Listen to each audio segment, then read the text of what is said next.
తెలంగాణ రాజకీయం ఇప్పుడు బీసీల చుట్టూనే తిరుగుతోంది. ప్రభుత్వం చేపట్టిన బీసీ గణన కొత్త చర్చకు దారితీసింది. 10 ఏళ్లలో బీసీలు ఒక 10 మందైనా పెరగాలి కానీ తగ్గడమేంటి అన్నదే ఇప్పుడు అంతు చిక్కని ప్రశ్న. దీనిపై ఆయా వర్గాలు కూడా విస్మయాన్ని వ్యక్తం చేస్తున్నాయి. ఇంతకీ ఈ జనాభాలో హెచ్చుతగ్గులు ఎలా సాధ్యపడ్డాయి? వాళ్ళు పెరిగారెలా, వీళ్ళు తగ్గారెలా? కులగణనపై పొలిటికల్ రచ్చ. వాళ్ళ జనాభా ఎలా పెరిగింది, వీళ్ళ జనాభా ఎలా తగ్గింది, అధికారులు చెబుతున్న లాజిక్ ఏంటి? తెలంగాణలో బీసీ జనగణన తీవ్ర వివాదానికి కారణమవుతోంది. బీసీల జనాభా తగ్గడంపై ప్రభుత్వాన్ని టార్గెట్ చేస్తూ తీవ్ర విమర్శలు గుప్పిస్తున్నాయి ప్రతిపక్షాలు. ప్రపంచవ్యాప్తంగా జనాభా పెరుగుతుంటే తెలంగాణ రాష్ట్రంలో మాత్రం బీసీ జనాభా తగ్గుతుందంటూ తాజా నివేదికపై వ్యంగ్యాస్త్రాలు సంధిస్తున్నాయి. బీసీలకు న్యాయం చేయాల్సిందే అంటూ బీఆర్ఎస్ ఇటు బీజేపీ డిమాండ్ చేస్తున్నాయి. రాజకీయ పార్టీలతో పాటు అటు బీసీ జనం కూడా తమ జనాభా వ్యత్యాసంపై ఆశ్చర్యం, ఆగ్రహం వ్యక్తం చేస్తున్నాయి. బీసీ సంఖ్య తగ్గింది సరే, మరి ఓసీల సంఖ్య ఎలా పెరిగింది అనే ప్రశ్నలు ఉత్పన్నమవుతున్నాయి. దీని వెనుక ఉన్న లాజిక్ ఏంటి అన్నదే ఇప్పుడు అంతుచిక్కడం లేదు.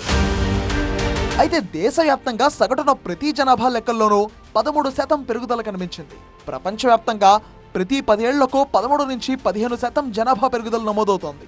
కానీ విచిత్రంగా తెలంగాణ ప్రభుత్వం చేపట్టిన బీసీ కులగణన లెక్కల్లో మాత్రం బీసీ జనాభా తగ్గింది, ఇతర కులాల జనాభానేమో పెరిగింది. అయితే ఇప్పటి వరకు ఏ కులం జనాభా ఎంత అనేది అధికారికంగా ప్రభుత్వం ప్రకటించకపోయినా అనధికారికంగా కొంత సమాచారం మాత్రం బయటకు వచ్చింది. ఆ సమాచారం ఆధారంగా రాష్ట్రంలో 300 కాపుల సంఖ్య చాలా వరకు తగ్గినట్టు కనిపిస్తోంది.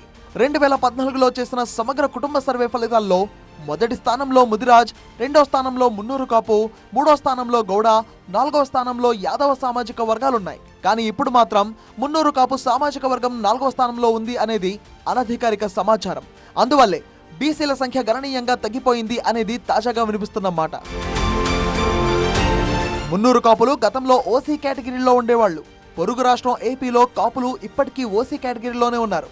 అయితే 1950 తర్వాత తెలంగాణలో 300 కాపుల్లోని కొన్ని వర్గాలను గుర్తించి బీసీల్లో చేర్చారు. కానీ ఇప్పటికీ కొన్ని తెలంగాణ పల్లెల్లో 300 కాపులకు రెడ్లకు పెద్ద తేడా ఉండదు.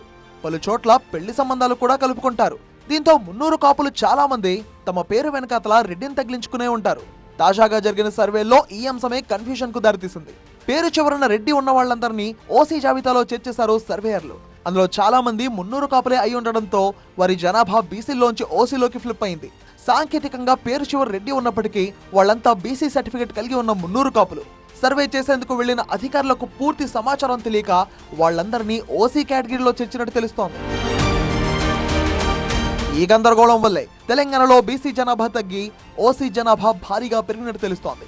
చిన్న కన్ఫ్యూజన్ వల్ల భారీ సంఖ్యలో ఉండే 300 కాపులంతా ఓసీ రెడ్ల జాబితాలో కలిసిపోయారు. ఫలితంగా బీసీల జనాభా తగ్గి ఓసీల సంఖ్య బాగా పెరిగినట్టు రికార్డుల్లో కనబడుతోంది. ఈ ఒకటే కాదు, అసలు మొత్తం తెలంగాణ జనాభా కూడా గత సర్వేతో పోలిస్తే బాగా తగ్గింది అనేది మరో ప్రధాన ఆరోపణ.